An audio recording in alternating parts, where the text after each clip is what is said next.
There's no single path to success in sports or in life, as Steve Hartman found on the road, perhaps, to the Final Four.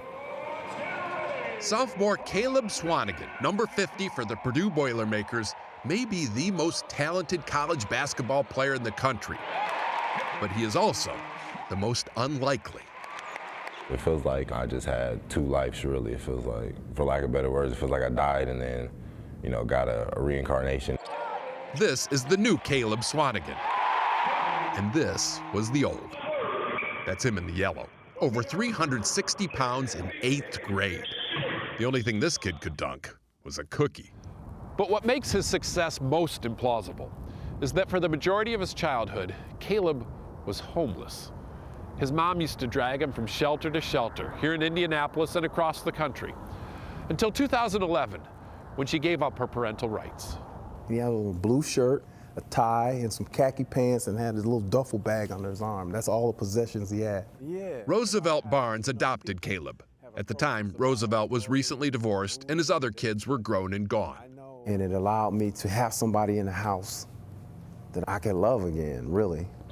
Love and encourage. Rebound, rebound! Roosevelt says you have to encourage, which is why when that 360-pound 8th grader said he wanted to play basketball of all sports, Roosevelt didn't try to lower Caleb's expectations.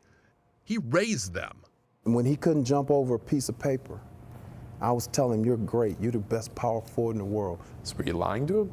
No, I wasn't. I was speaking faith. Faith is the substance of things hoped for and the evidence of things not seen. And Caleb believed. I guess he saw something in me that I didn't see in myself at that point. It helped that Roosevelt knew a little something about sports. He played pro football in Detroit and he now works as a sports agent. So he laid out a program for Caleb that included getting in shape and getting mostly A's in school. As a result, yesterday, Caleb Swanigan was named an academic All-American, one of the top basketball players in the country with a 3.3 GPA to boot. Is this kid one of a kind?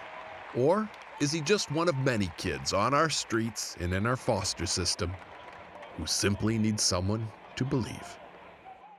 Steve Hartman, on the road in West Lafayette, Indiana. You got to believe. That's the CBS Evening News for tonight for all of us at CBS News all around the world. I'm Scott Pelley, and I'll see you Sunday on 60 Minutes. Good night.